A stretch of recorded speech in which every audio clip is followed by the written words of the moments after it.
Il faut imaginer, un instant, une scène presque surréaliste. Quelque chose qui semble tout droit sorti d'un film hollywoodien, mais qui est pourtant tout à fait historique. Une scène des années 80, si je ne me trompe pas. Exactement. Nous sommes dans les années 80. Le chef d'un des cartels les plus puissants de l'histoire, Pablo Escobar, génère à cette époque des revenus tellement colossaux avec son trafic qu'il fait face à un problème logistique complètement inédit. Un problème que, disons-le, très peu d'entreprises légales rencontrent dans leur existence. Il s'agissait littéralement d'un excès de papier. C'est ça. En fait, il ne savait tout simplement plus où cacher les billets. On parle de sommes avoisinant les 60 millions de dollars qui rentraient, et ça, chaque jour, en argent liquide. Ce qui représente un volume physique, un poids et un espace de stockage absolument délirant. Absolument. Face à cette véritable montagne de papier, la solution qu'ils ont trouvée a été d'enterrer des valises pleines de billets un peu partout. Dans des champs, sous des maisons. Mais le détail le plus incroyable dans toute cette histoire, c'est que les comptables du cartel avaient dû intégrer une ligne de perte très spéciale dans leur budget annuel. Mhm. Et une ligne de perte qui n'avait absolument rien à voir avec les saisies de la police ou les vols par des cartels rivaux, n'est-ce pas? Non, pas du tout. Ils estimaient perdre environ 10% de cette fortune monumentale à cause des rats. Des rats, c'est quand même fascinant. Oui, des rats qui grignotaient les liesses de billets sous terre, sans parler de l'humidité qui les faisait pourrir. Et cette image de millions de dollars rongés par des rongeurs, elle est à la fois fascinante et je trouve profondément révélatrice. C'est le point de départ parfait pour notre exploration d'aujourd'hui. Une exploration qui va nous mener, on va vite s'en rendre compte, bien au-delà des simples anecdotes de cartel. On va vraiment plonger dans la mécanique même de notre monde. Tout à fait. Nous allons nous plonger dans un ouvrage vraiment captivant intitulé Argent sale, à qui profite le crime, écrit par Sylvie Matelli et Carole Gomez. L'objectif de notre échange d'aujourd'hui, c'est de dévoyer les rouages invisibles de l'économie mondiale. Et c'est une discussion essentielle. Oui, une discussion qui s'adresse à quiconque s'intéresse à l'économie, à la géopolitique, ou qui cherche tout simplement à comprendre comment des scandales financiers internationaux finissent inévitablement par impacter la société tout entière. Et c'est un sujet d'une actualité brûlante, je veux dire. La fréquence de ces révélations dans la presse, ces fameux scandales à répétition, ça peut littéralement donner le vertige. C'est d'ailleurs la grande problématique qui s'impose tout au long de la lecture de cet ouvrage. Avec tous ces scandales qui éclatent, on peut légitimement se demander une chose: la corruption s'est-elle véritablement généralisée dans notre monde moderne, ou bien la société est-elle simplement devenue, avec le temps, beaucoup moins tolérante face à ces pratiques? C'est vraiment l'enjeu central du livre.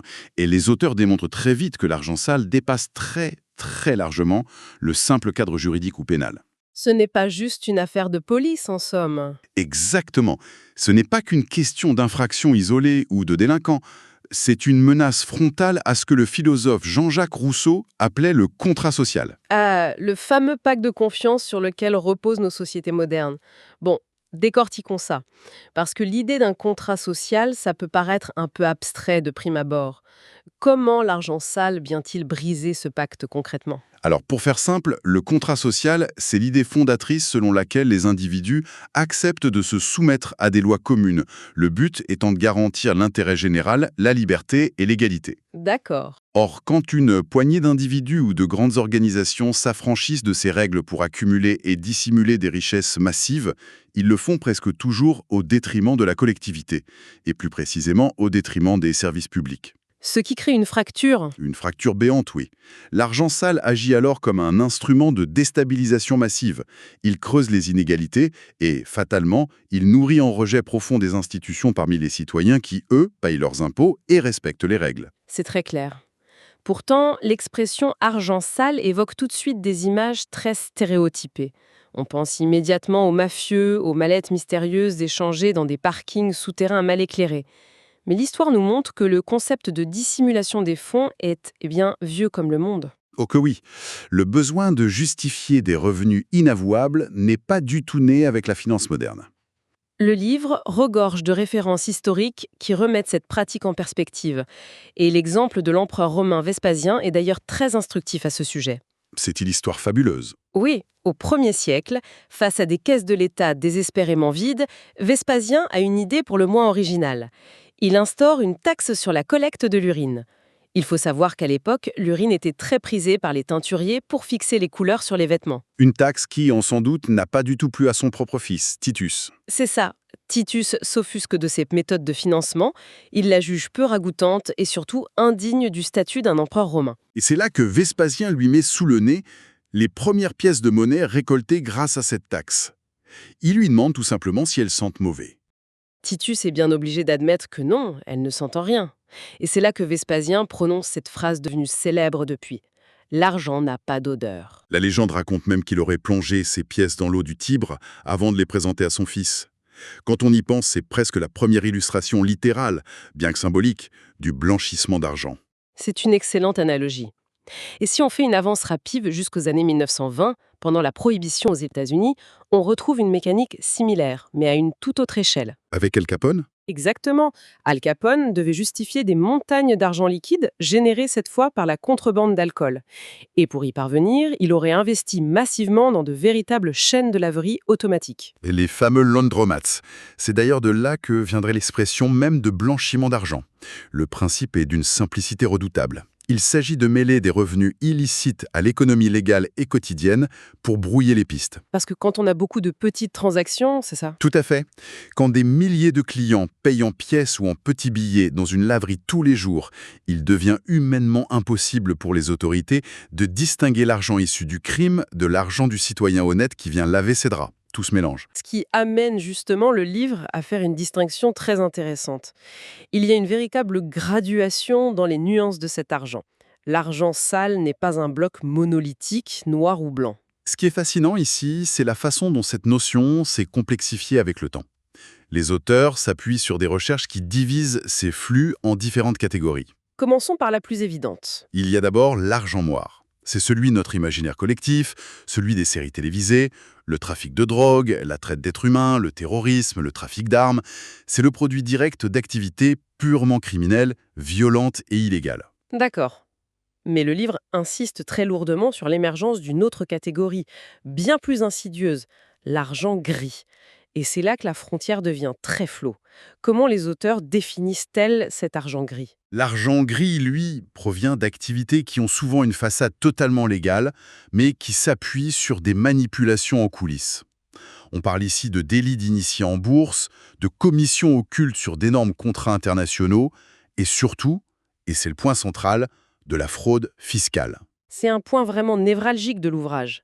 La porosité, la frontière poreuse entre la fraude fiscale, qui est un délit formellement condamnable pénalement, et l'optimisation fiscale, qui, elle, est légale. Exactement. L'optimisation fiscale s'appuie sur les failles du droit. Elle exploite les petites différences de législation entre les pays pour payer le moins d'impôts possible, sans techniquement enfreindre la loi du pays en question. On reste dans les clous de la légalité. Mais les auteurs soulignent qu'il y a un problème éthique majeur derrière ça. Un problème éthique et même structurel. Lequel précisément? Eh bien, en utilisant les mêmes structures opaques, les mêmes sociétés écrans installées dans des îles lointaines et les mêmes juridictions complaisantes, cette pratique d'optimisation, pourtant légale, nourrit l'écosystème exact dont se servent les réseaux criminels. Ah, je vois, ils partagent la même infrastructure. C'est tout à fait ça. Pour le dire simplement, l'argent gris finance les routes, les avocats et les banques offshore dont se sert ensuite l'argent noir. L'un ne va plus sans l'autre. Le légal maintient en vie le système qui permet à l'illégal de prospérer. Cette nuance est vertigineuse quand on y pense, mais cela soulève une interrogation évidente pour quiconque lit ce livre. Comment un phénomène qui nécessitait autrefois de gérer physiquement des montagnes de billets, avec tous les problèmes de logistique et de rats qu'on a vus avec Pablo Escobar, comment cela a-t-il pu prendre une telle ampleur planétaire? Aujourd'hui, on parle de flux invisibles, de sommes qui dépassent totalement l'entendement. Si on relie ça à une vision plus globale, la réponse tient en un seul mot. La mondialisation. La mondialisation, Mais attention, pas n'importe laquelle. Une mondialisation très spécifique, celle de la finance. Les auteurs situent une véritable bascule, un point de non-retour dans les années 60. Et ça se passe à la City de Londres. avec la naissance de ce qu'on a appelé le marché des euro-dollars. Pour bien comprendre, de quoi s'agissait-il exactement? Le terme est un peu contre-intuitif. Oui, il n'a rien à voir avec la monnaie euro que l'on connaît aujourd'hui. Il s'agissait simplement de dollars américains qui étaient détenus par des banques situées hors des États-Unis, principalement en Europe, d'où le préfixe euro-dollar. D'accord, mais pourquoi est-ce que ça change tout? Parce que comme ces dollars n'étaient pas physiquement sur le sol américain, ils échappaient totalement aux régulations très strictes de la Banque centrale américaine, la Réserve fédérale. C'était un peu comme créer un casino offshore géant en plein cœur de Londres. C'est la toute première faille systémique moderne. Et ensuite, la machine s'est complètement emballée? Le livre explique qu'à partir des années 70, il y a eu la fin du système de Bretton Woods. Un événement crucial, en effet. C'était ce système hérité de l'après-guerre qui fixait les taux de change entre les monnaies pour stabiliser l'économie mondiale.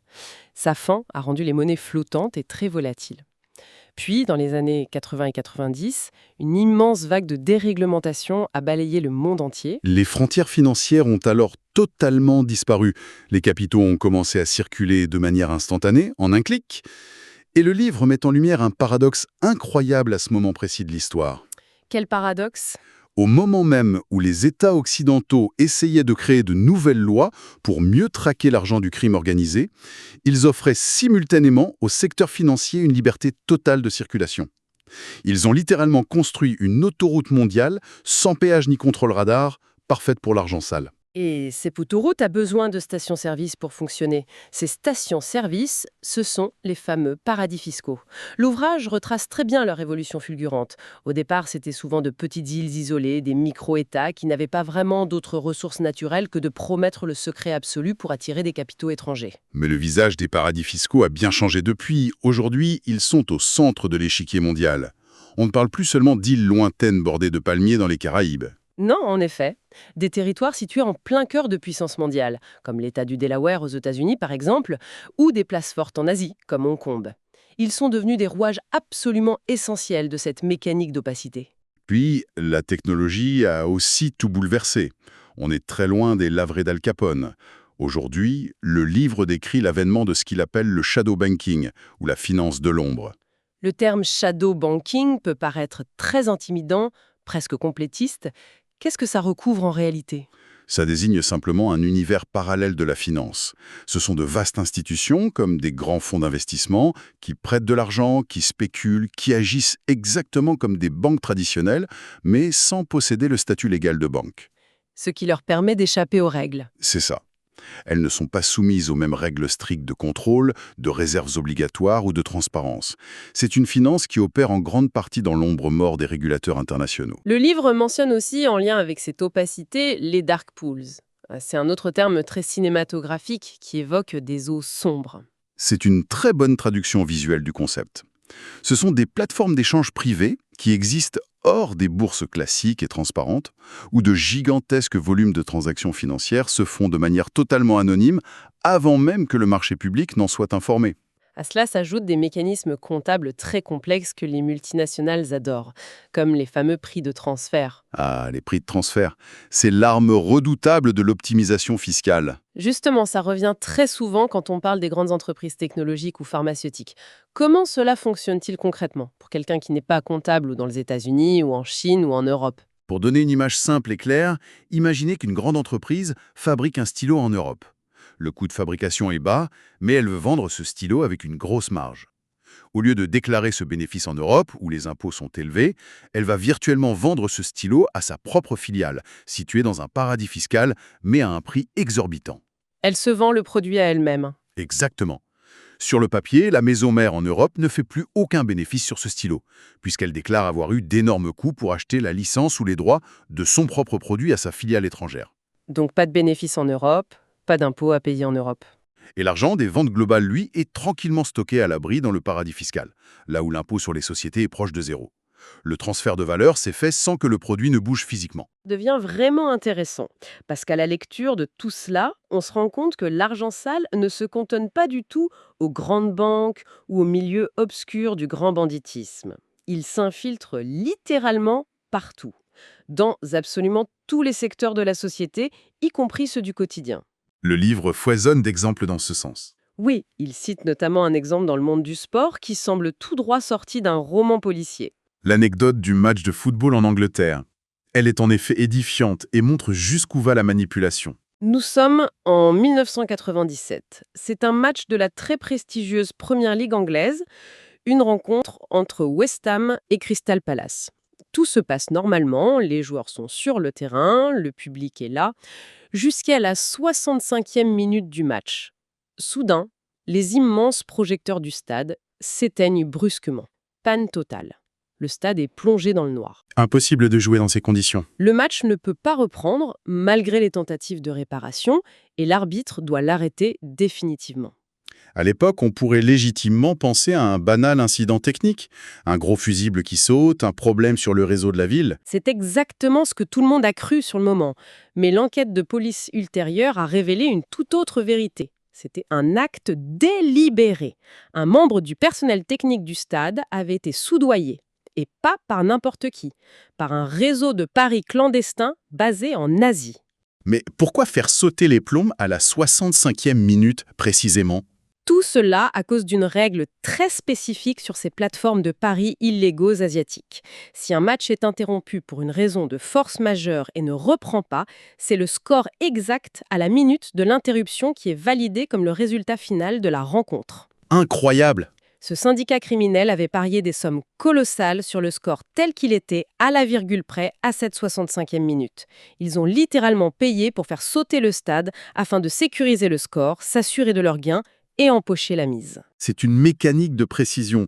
Et c'est complètement fou de voir comment des flux financiers situés à l'autre bout du monde peuvent avoir un impact physique direct sur un événement sportif local. Et cette infiltration touche des sphères bien plus lourdes que le simple divertissement sportif. L'ouvrage détaille des affaires gigantesques liées au marché public. L'une des plus marquantes étant l'immense opération Lava Jato, qui signifie lavage express en portugais, au Brésil. C'est l'un des plus grands scandales de corruption d'histoire moderne de l'Amérique latine, voire du monde. Comment fonctionnait ce système de lavage express ? Des géants du secteur du bâtiment brésilien s'étaient organisés en un cartel secret très sophistiqué. Le but était de truquer systématiquement les gigantesques appels d'offres de l'entreprise pétrolière d'État Petrobras. Ils se mettaient d'accord entre eux pour savoir qui allait gagner quel contrat. Ce qui fausse totalement la concurrence. Complètement. Et pour s'assurer de remporter ces contrats à des prix artificiellement gonflés, ils devaient graisser la patte aux décideurs. Ils distribuaient des commissions occultes phénoménales, des millions de dollars, à des hauts dirigeants de l'entreprise d'État et à de très nombreux politiciens brésiliens pour qu'ils ferment les yeux. Cet exemple brésilien nous amène à la véritable clé de voûte de tout cet édifice, selon les auteurs. La corruption. C'est vraiment un enseignement fondamental de l'ouvrage. Absolument. Sans la corruption, l'argent sale ne peut tout simplement pas circuler durablement à une telle échelle. La corruption, c'est le lubrifiant qui permet à toute cette lourde mécanique mondiale de tourner sans grincer. Sans elle, le système grippe. C'est ça. Sans un douanier qui accepte de fermer les yeux sur une cargaison, sans un banquier qui accepte de ne pas vérifier de manière trop stricte l'origine réelle des fonds qui arrivent sur un compte, sans un responsable politique qui favorise un marché public en échange d'une enveloppe discrète, sans tous ces maillons, le système entier s'effondre. Le rôle des banques, justement, et du monde politique est analysé de manière très rigoureuse et dépassionnée dans le livre. Pendant très longtemps, les institutions bancaires ont eu une fâcheuse tendance à détourner le regard. Oui, elles étaient portées par une quête de rentabilité maximale et elles évoluaient, comme on l'a vu, dans un environnement mondial de plus en plus dérégulé. Beaucoup de grandes institutions financières s'abritaient derrière une ligne de défense simple, l'idée que leur métier était de faire la finance, pas de faire la police. Elles ne voulaient pas se substituer aux États. Et pour justifier cette approche, elles invoquaient souvent une fameuse théorie économique, la théorie du ruissellement. Cette théorie très connue qui prétend que l'enrichissement des classes les plus fortunées ou l'afflux de grands capitaux finit inévitablement par retomber, par ruisseler sur le reste de la société sous forme d'investissement et d'emploi. C'est exactement cela. L'argument tacite était de dire que la libre circulation des capitaux, même si l'origine de ces capitaux était parfois, disons, peu scrupuleuse, finirait toujours par stimuler l'économie globale. Une justification bien pratique qui a permis à tout un secteur de fermer les yeux sur beaucoup de dérives pendant des décennies. Quant au gouvernement, le livre montre de manière très factuelle comment le monde politique se retrouve souvent lui-même piégé dans ses profondes contradictions. L'ouvrage ne prend pas parti, mais cite plusieurs personnalités publiques, de tous horizons, pour illustrer cette réalité systémique. Oui, il ne s'agit pas de juger un camp politique plutôt qu'un autre. Les auteurs citent des faits. Par exemple, l'ouvrage mentionne Nicolas Sarkozy. Lors de son mandat présidentiel, il avait très publiquement appelé à la fin définitive des paradis fiscaux, allant même jusqu'à déclarer qu'ils avaient disparu. Cela illustre bien la difficulté immense de faire correspondre les grands discours diplomatiques internationaux et la réalité très tenace des flux financiers cachés. L'ouvrage évoque également l'affaire Jérôme Cahuzac, en France, qui est particulièrement symbolique de ces contradictions. Parce qu'il était ministre? Précisément, il était le ministre du Budget, donc l'homme directement en charge d'incarner la lutte contre la fraude fiscale au sein du gouvernement, alors qu'il possédait lui-même un compte bancaire non déclaré à l'étranger. Des affaires impliquant l'ancien Premier ministre François Fillon sont aussi mentionnées, parmi d'autres figures politiques à l'échelle internationale. Ce que montrent ces exemples, c'est la mise en lumière d'un phénomène quasi endémique. Il existe une porosité structurelle évidente entre le milieu des affaires très complexes, le financement de la vie politique et la tentation de l'opacité. C'est un cercle vicieux.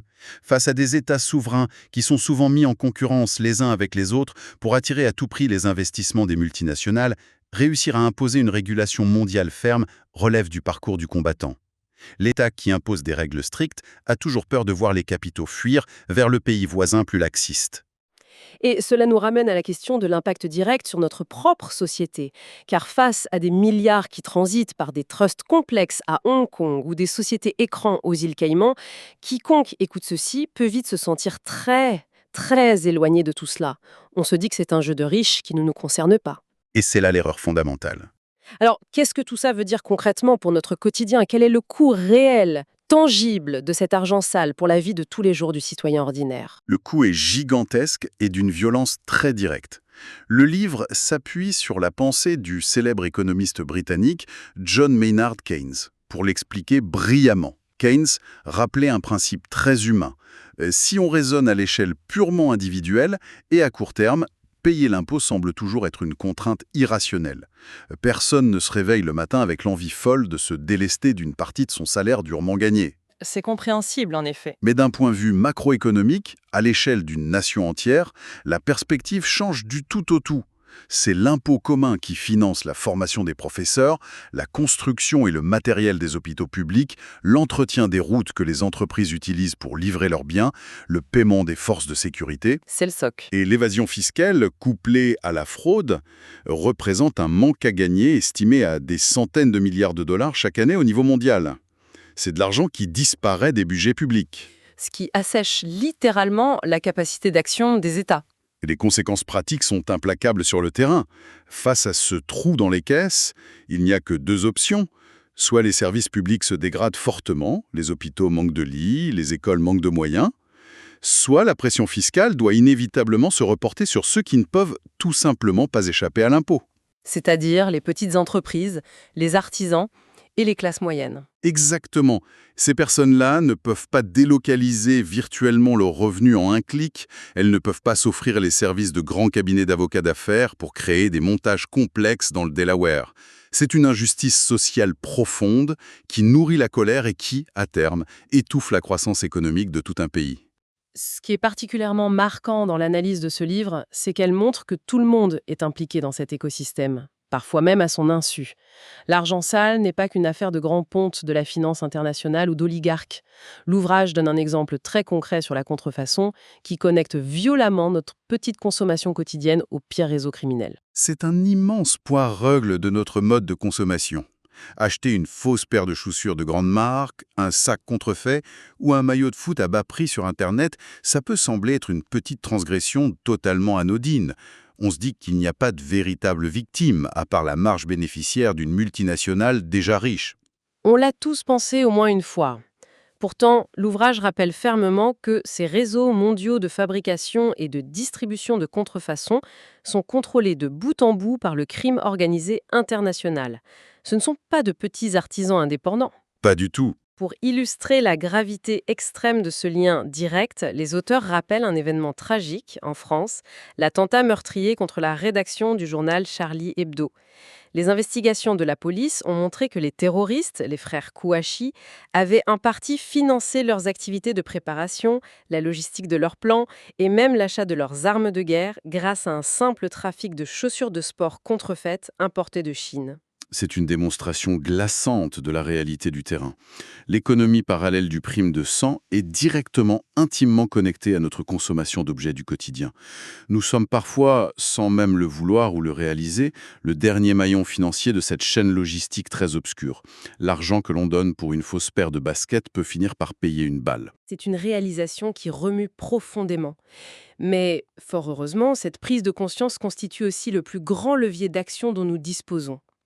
L'ouvrage ne s'arrête pas à un constat désespérant ou fataliste. Il met brillamment en lumière le pouvoir d'action de la société civile qui est devenu absolument crucial au cours de la dernière décennie. La société civile, c'est devenu le véritable contre-pouvoir moderne face à l'inertie des États. Au cours des dernières années, ce sont des organisations non gouvernementales internationales comme Transparency International ou encore le fantastique réseau de journalistes d'investigation de l'ECJ, le Consortium international des journalistes d'investigation, qui ont véritablement réussi à faire bouger les lignes. Il faut aussi souligner le courage indispensable des lanceurs d'alerte, des individus comme Edward Snowden ou toutes ces sources anonymes qui ont risqué leur vie et leur liberté pour rendre possible les fuites massives de documents confidentiels.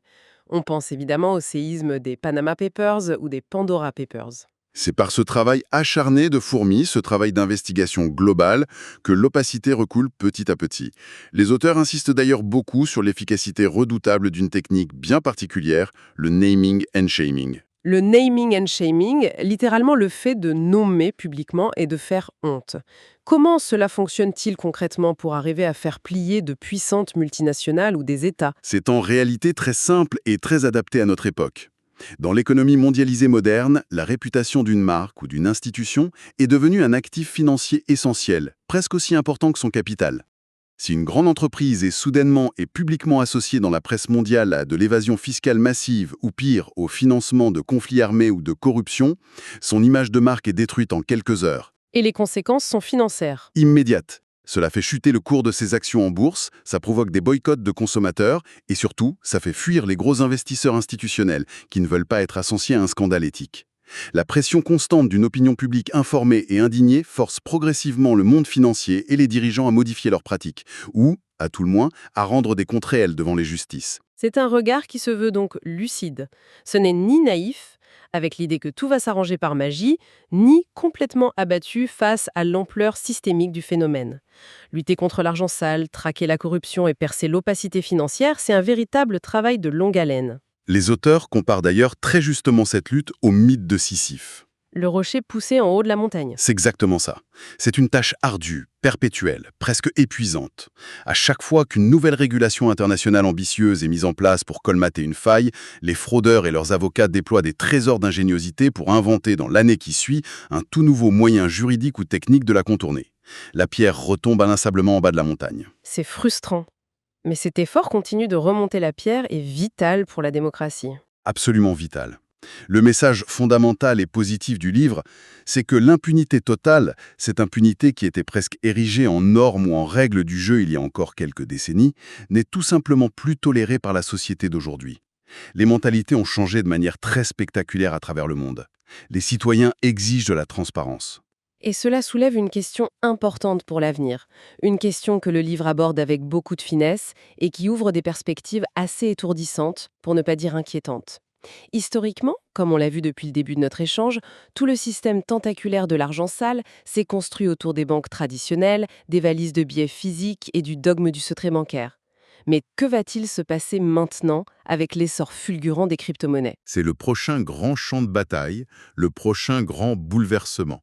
Nous sommes désormais face à des devises purement virtuelles qui sont, par nature, intrinsèquement décentralisées. Elles fonctionnent sur la technologie de la blockchain, totalement en dehors du contrôle direct des banques centrales, des institutions financières classiques ou des gouvernements. Une économie parallèle nativement numérique. C'est ça. Et le vrai danger, c'est que pour certaines de ces crypto-monnaies bien spécifiques, elles ont été pensées dès leur ligne de code originelle pour garantir un anonymat presque total et absolu des transactions. Le défi technologique et légal pour les régulateurs, la police et les juges s'annonce donc immense. Comment peut-on traquer l'argent issu de la grande criminalité, de la corruption d'État ou de l'évasion fiscale lorsque cet argent n'existe plus physiquement? Lorsqu'il ne prend plus la forme de valises mangées par les rats, mais uniquement de lignes de code informatique transférables instantanément d'un bout à l'autre de la planète depuis un simple téléphone portable crypté. C'est un véritable casse-tête. Les États, les agences de renseignement et les ONG de la société civile vont devoir réinventer complètement et très rapidement tous leurs outils d'investigation. C'est sans aucun doute le défi majeur auquel l'économie mondiale et l'intégrité de nos démocraties vont devoir faire face dans les toutes prochaines années. La course contre la montre a déjà commencé. Une perspective qui donne véritablement matière à réfléchir longuement et qui prouve bien que le sujet est extrêmement loin d'être clos. Un immense merci d'avoir partagé cette analyse. Cet éclairage très détaillé a vraiment permis de décortiquer des mécanismes économiques et géopolitiques parfois très complexes, avec beaucoup de clarté. C'était un plaisir de partager ces clés de compréhension. Pour quiconque souhaite poursuivre cette réflexion, s'armer intellectuellement face à ces grands enjeux contemporains et comprendre en profondeur les forces invisibles qui redessinent l'économie mondiale en coulisses, la lecture du livre Argent sale, à qui profite le crime de Sylvie Matelli et Carole Gomez est incontournable. C'est un ouvrage qui invite véritablement à garder l'œil grand ouvert sur la face cachée du monde qui nous entoure.